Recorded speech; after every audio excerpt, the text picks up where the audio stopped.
said the youth in Zambia are lazy. I really don't think the youth in Zambia are lazy. Just like what I actually told you yesterday about how they're really left out in a lot of facets of like our economy, you know.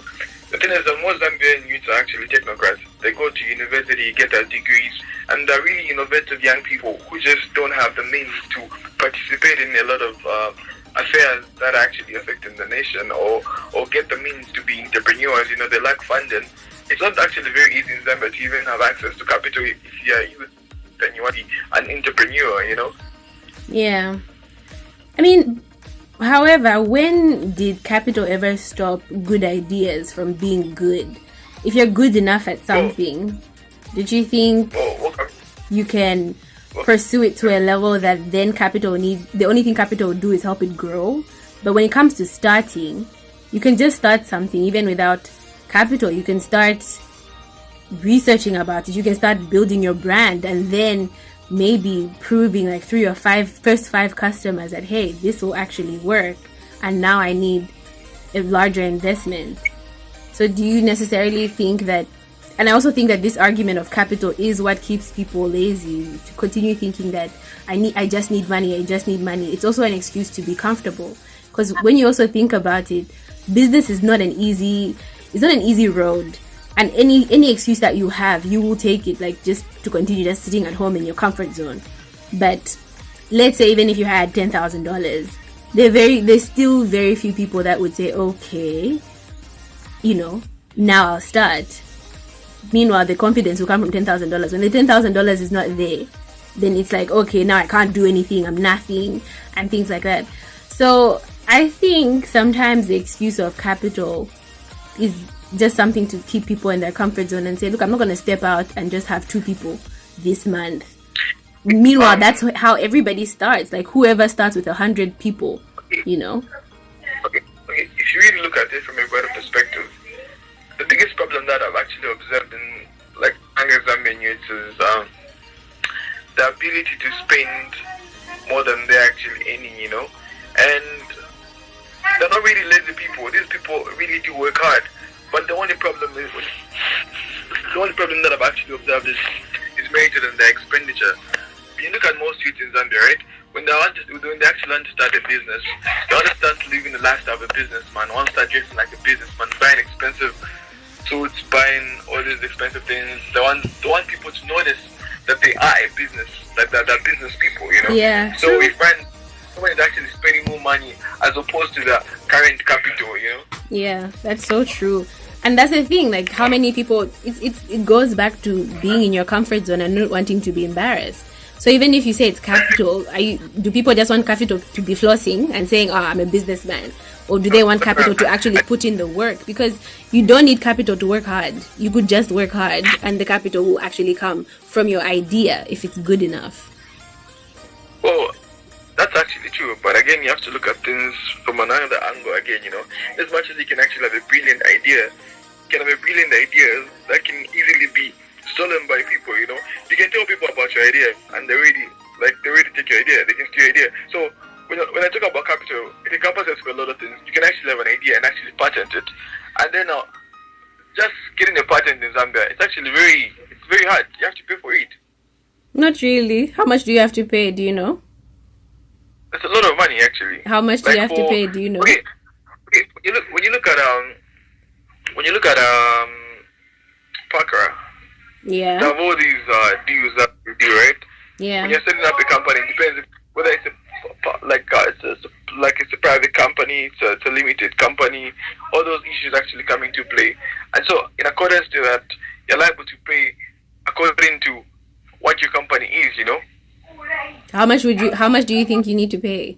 I'm very curious to what do you mean by expensive? Well, the prices actually fluctuate. I haven't really done that in a minute, but I actually spotted my friend recently, 2 weeks ago, yeah, to look into that, and the cost of everything that he was doing tallied up to 900 kwacha. So it depends, I guess, what you want to patent, because first of all, what I feel what is your strongest thing when it comes to competition is your brand. So if it's a good idea, that's why people would copy you. If it's not a good idea, nobody will copy you. Everyone will just watch you fail on your own. But if people see that, oh, this is something that's making a lot of money, let me enter that market. That's just, the law of what is it? The invisible hand in economics. So I don't really, I guess, identify with that excuse that people will copy me. I think once again that's another excuse Zambians have used for a long time to remain lazy and say no, people will copy me. That's what I don't. That's why I don't want to talk to them about it. Okay, if you don't want to talk about it, then just do it. And Okay, companies. Yeah. How much do you know about the business environment in Zambia? How much is what? How much do you know about the business environment in Zambia? I'm not sure about Zambia as a whole, but on Kitwe specifically, I'm pretty familiar. Okay, yeah, but do you know how the business environment is in Zambia? I think Kitwe is kind of the worst business environment, but yeah, it's actually very hostile. Yeah. It's actually very hostile. Yeah. Having done something to do with like procurement and supply, right? Mm-hmm. Like mentioned into that business at the time. Well, but you actually supply the government. You find that you're running a business right? Yeah. And then you actually supply to the government. And then now they'll probably take like 9 months to pay you your own money. That's true. Just to offer doing the services to them. You use your own capital, you use your own funds. So if you ask me this question, like, okay, what are you going to feed on for the next 9 months? If you like give the government, when they service the government, you use your own money and they delay to pay you back. So this environment in Zambia is actually very, very hostile. I think if you look at it from that angle of, okay, I'll let you finish. So for the faint-hearted, like in Zambia, it's survival of the fittest. You really have to be strong. Like you have to think ahead. That's why, like, an issue of diversification actually comes into play. You can have one business, you can have multiple businesses instead of one. Like, but also, what about customers? Do you yes, you can diversify in terms of having different businesses, but can you also diversify in the people that are supporting you? Because if you know that the government if you know that supplying to the government playing field won't pay you when you want to be paid, and you know that that's the trend, why would you open a business that is dependent on the government? Why can't you open something that's dependent on actual people that earn an actual income and can pay you on time? Business is open to everyone, right? But let me tell you something. The government has a lot of money, and the government does things in bulk. Yeah, so is that part of just you not wanting to venture out to other people? Like you want the bulk of the money to come now because it's coming from government? Listen, the business is actually open, right? It's open to the private sector and the government. Yeah. But trust me, the major players when it comes to like businesses in most cases are the government. But when you're starting a business, you're not a major player. So why do you want to engage with a major player? Sorry? When you're just starting out in business,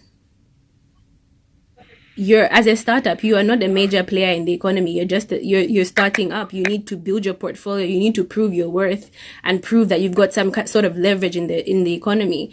But if from already that standpoint, don't you think you're almost setting yourself up for failure to go against or to depend on a big key player in the economy? So let's say if I'm selling chickens and I want to start by selling chickens to government, like I'm just starting out selling chickens. I'm not even like familiar with advertising and marketing and branding and all these things. If my goal is to say my best customer will come from government because they have a lot of money, they should be able to pay me when I want, isn't that setting myself up for failure? And again, doesn't that go back to what you said earlier about how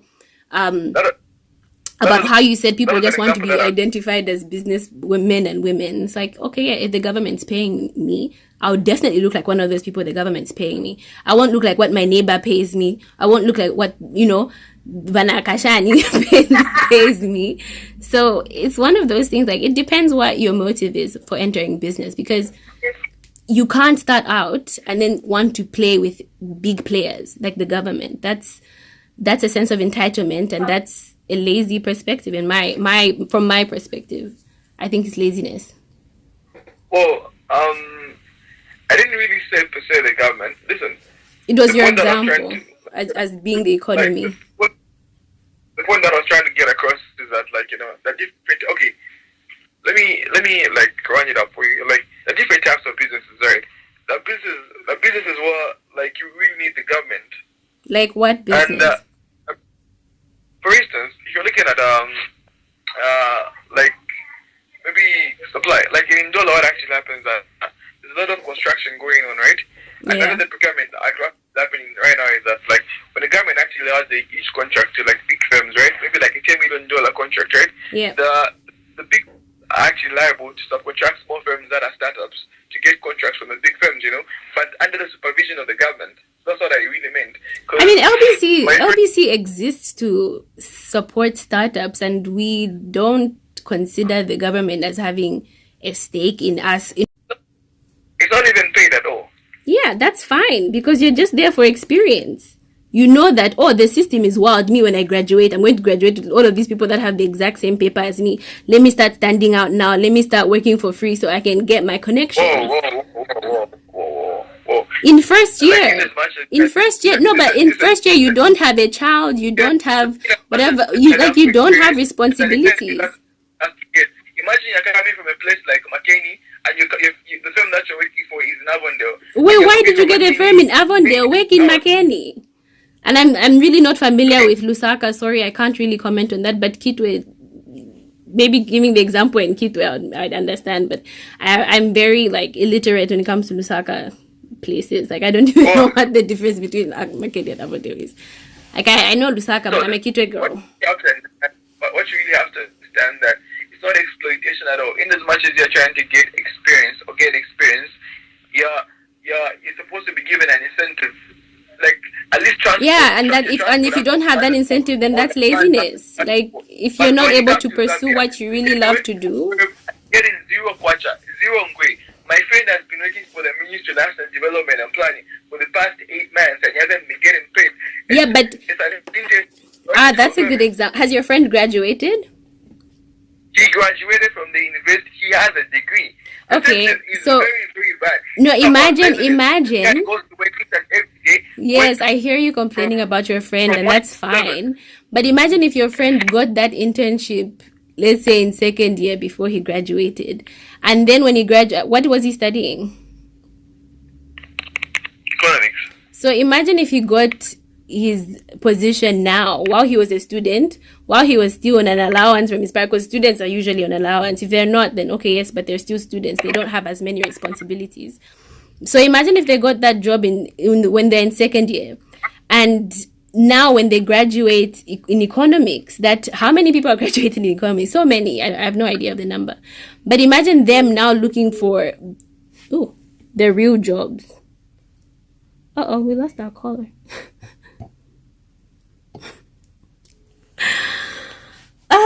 The joys.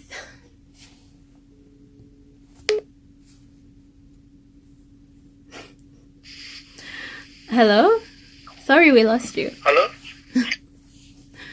In as much as you're really talking about the numbers. Oh no, I was saying, I haven't gotten to my point yet. I was saying, imagine this person graduating now for a job. They would be able to, now that they've had that work experience for 8 months, they would be able to prove that they are loyal to a company because they've managed to stay on for 8 months without being paid, first of all. Secondly, they'll be able to prove that they can handle responsibility. Sometimes companies want to pay because they see that, okay, you're able to handle responsibilities.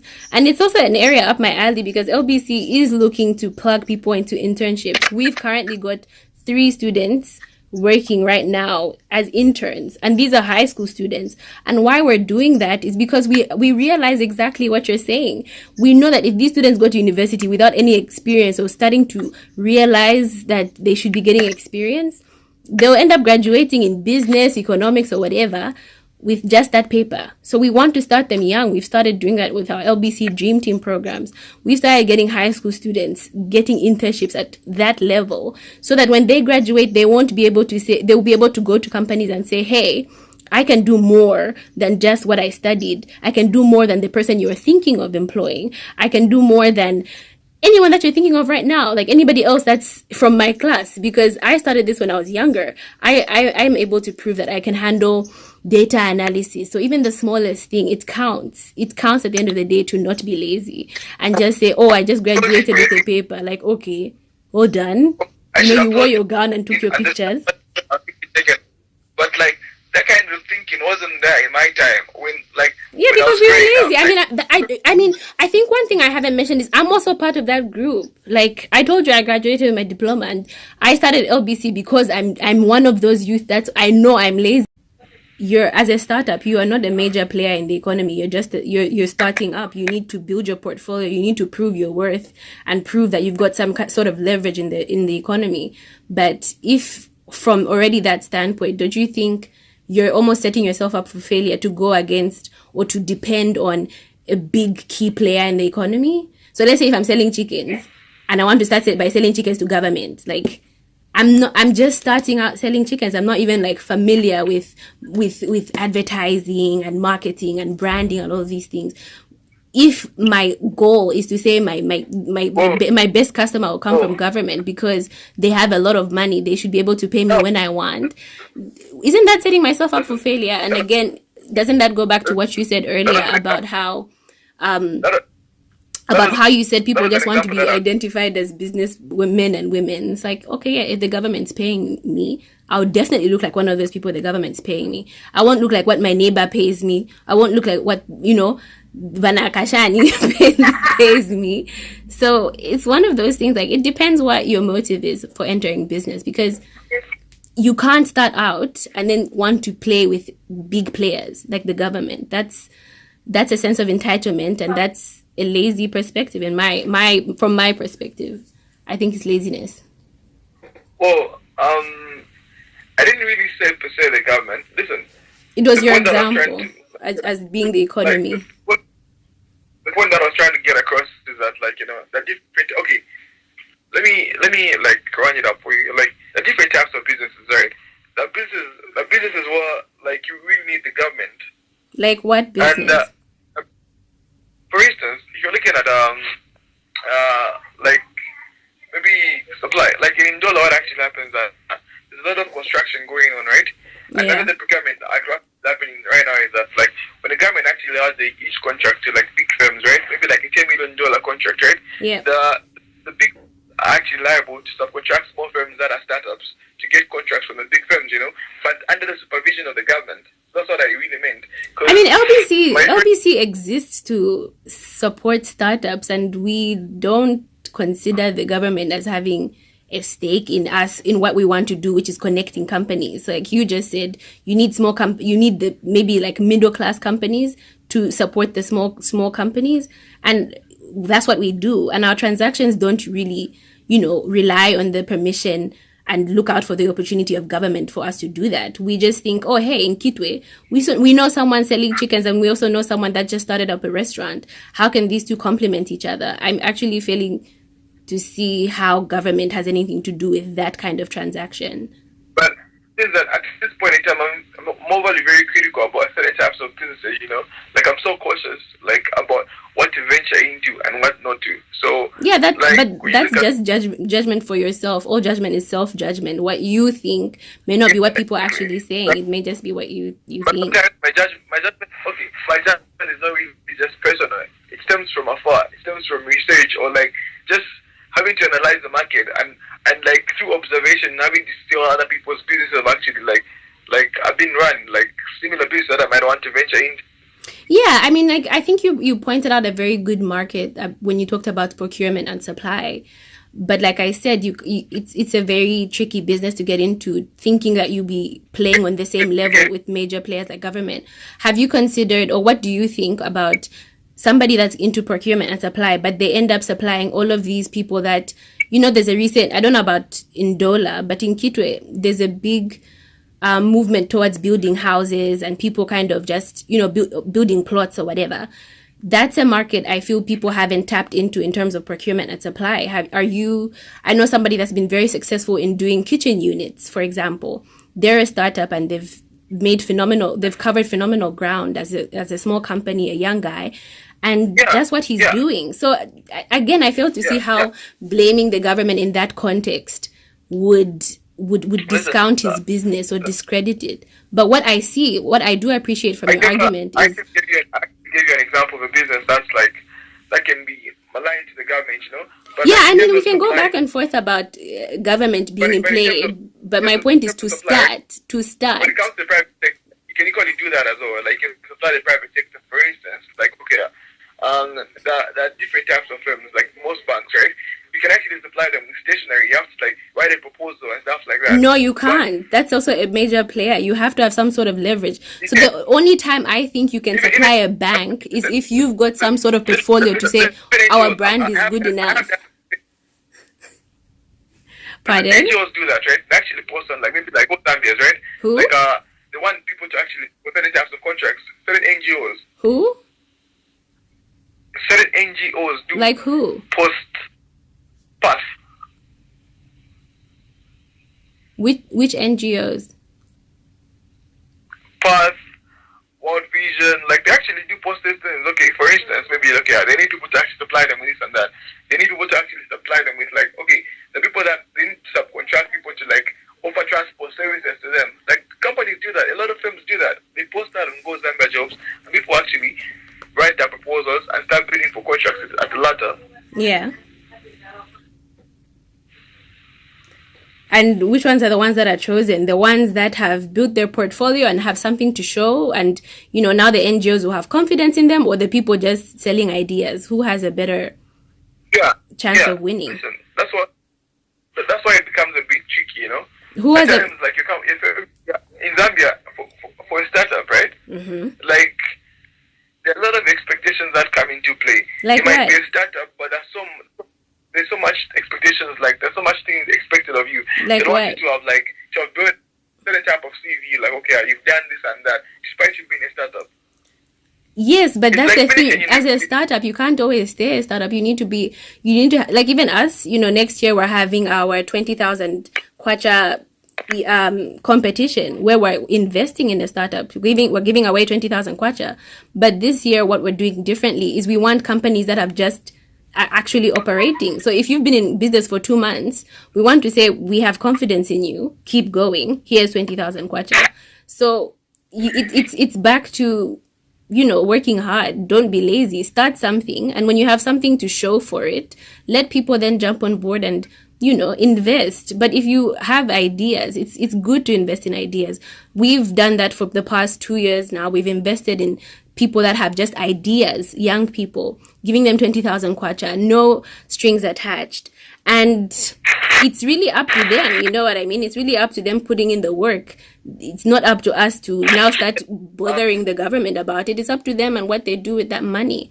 But now LBC is moving on to putting the money in people that are actually showing that they've hung on to business for 5 months, 2 months, and they have customers, even if it's just 2 customers, 3 customers.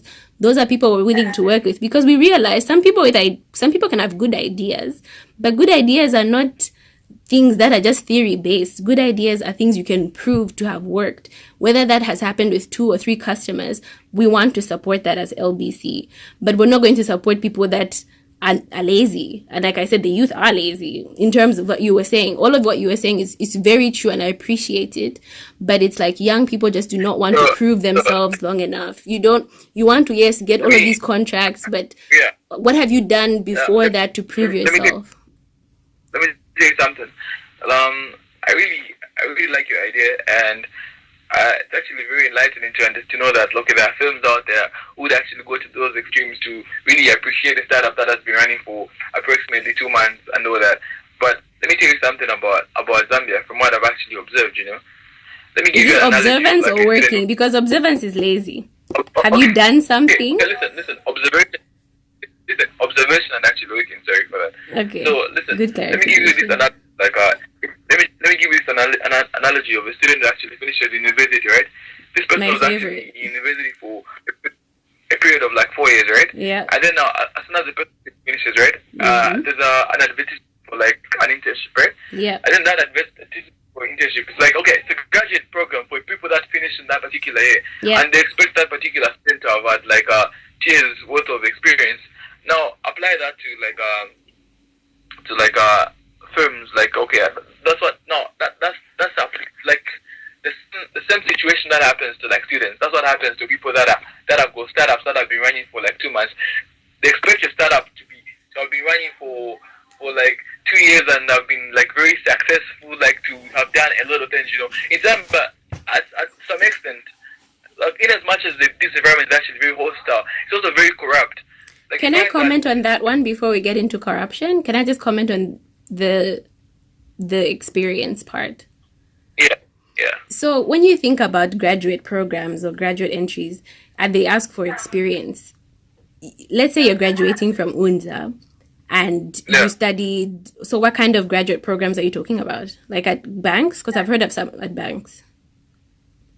Well, okay, let's go with let's go with a bank example. They have graduate programs at Stanbic, I think. Yeah, they do. Yes. Yeah. So when you apply at Stanbic, before we get into corruption, you are not the first person to graduate from your class. You have, let's say, 100 people in your in one lecture theater, and CBU will also be offering the same course. There's accounting. You have ZCAS offering the same course. You have what other schools are there? There's so many people offering that same course. Now, if you go and approach them under the assumption that, oh, because I graduated, they should give me a job, that's exactly what we define as laziness. What you should have done, which is also what LBC is working on with young people, is throughout your studies, you get internships. You work for free. No, but when you think about it, like, people that I surround myself with are agents of change. People that have actually played key role in change. People that are so overly ambitious. That they don't look at buyers at all. Like, so, but what about these people that are overly ambitious? What are they doing to get other people on board so that the system isn't working against them? A lot of things, actually. A lot of things. Does it involve blaming the government? Not really. Well, listen, I don't actually play the blame game myself. Like, the government is. In the beginning, you really sounded like you're like, no, our government should be giving us this. Like, yeah, I don't know. You don't blame the government, but you sounded like you did. I don't listen. I don't play the blame game. But looking at things from like an economic perspective, I really do understand a lot of things relating to the economy, and how things should actually be done. To some extent, you find that people are really going through certain things are actually happening in this country as a result of like certain decisions that the government and also youth laziness. Like, yes, youth have seen that there's certain things happening in this country, but what have we done about it? Like, nothing. So, I mean, the things actually. Listen, people that are doing a lot of things out there. Like what? Things happen. Huh? Like what? Like what? Have you heard of an organization called Agents of Change? What do they do? Well, it's an advocacy organization, they do advocate for like climate change and stuff like that. And these guys have actually worked with a lot of like leaders like Obama, like Angela Merkel, like just a lot of world leaders, like Putin. Okay, so they worked with them, and then what did they do in the country? They worked with Obama. Okay. That's exciting. Climate change is actually reaching for like its climax. This party like advocating for like a carbon tax, like to be implemented, like an insight. Did it happen? Like, to be implemented. It's on its way. It's actually going to happen. So yeah, that's one group of young people doing something. Okay. And the rest, now that they can see that young people are capable of doing things, what have the rest done? I mean, I don't blame you if you can't speak for everybody else, but the rest are lazy. That's what I'm saying. Because it's true. Not every person. Yes, not every person is lazy, but the majority is. You just talked about agents of change, and that's climate change, and they're passing something. But it's like, okay, how many other people are passing anything? Because look at the point we've gotten to in our economy with China. Did anybody see this coming, or we did see it coming, but we just sat back and dwelled in our laziness? Let me ask a question about the point that you just raised about China. Blame about China. I don't know if you can talk about China without saying youth are lazy. Okay. Because Who's getting the blame for China? It should be the youth, but it's the government. Why should it be the youth? Because we're lazy. How many people do you know would have worked at Zesco? How many people do you know would have worked at Zesco? How are the youth lazy? How many people do you know would have worked at Zesco? Okay, how are the youth lazy? Like when it comes to yeah, but I'm asking you that question. I've told you that they are. How many youth do you know would have worked at Zesco? a million. What would they have A done? million youth. But okay, where were they all this time? These million youth should come now, in theory, and in practicality, where have they been? They've been around. Have they been offered the jobs?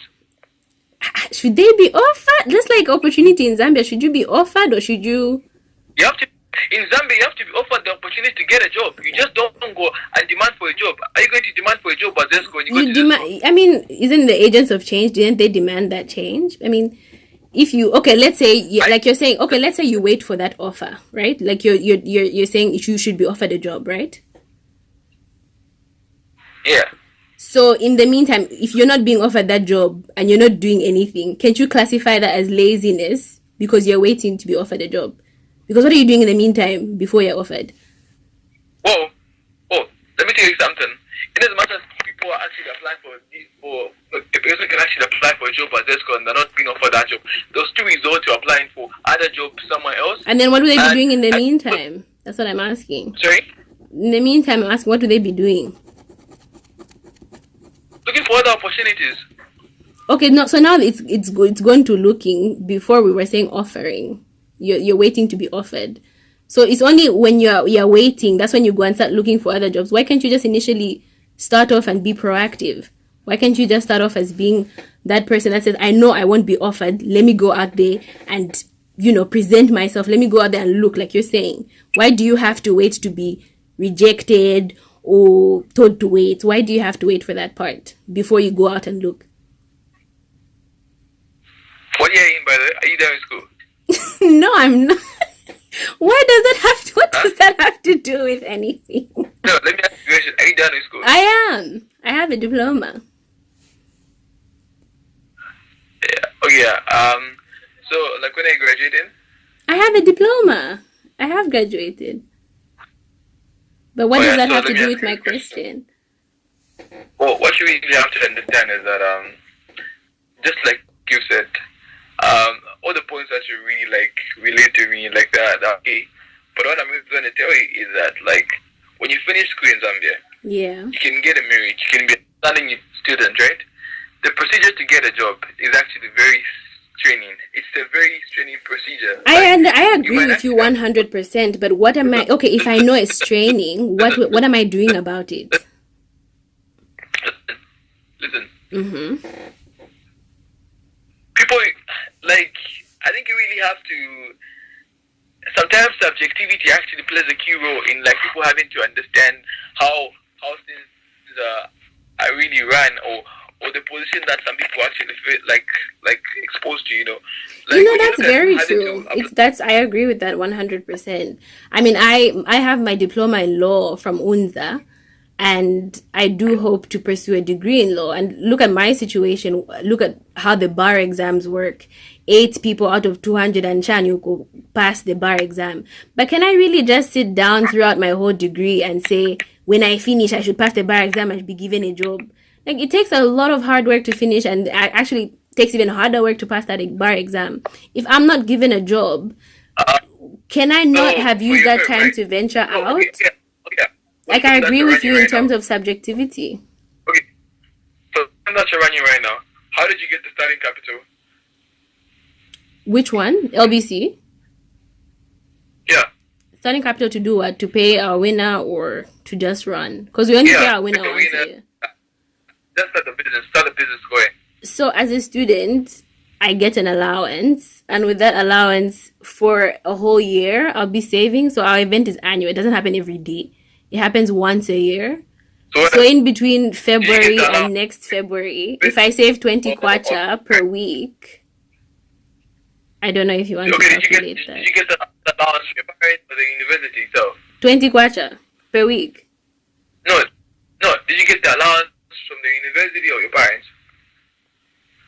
No, it's from my parents. Yeah, you see? How much is your allowance? Sorry. I said 20 kwacha per week I'll be saving. 20 kwacha I put aside every week. kwacha per Yeah. week. Per week. How many? All of For a year.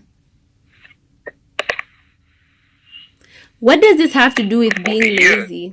Because then the whole year I don't have the money to do anything. Just Like I'm not doing anything OBC. What does this have to do with you being lazy? I don't feel like you haven't answered a lot of my questions, and I am answering a lot of your questions. But if you're gonna start saying like, oh, it's Yeah, because yeah. I have an allowance of 20 kwacha a week and I save throughout the year, that's what makes me at an advantage. I know people that have better ideas than me and have managed to be successful way beyond me.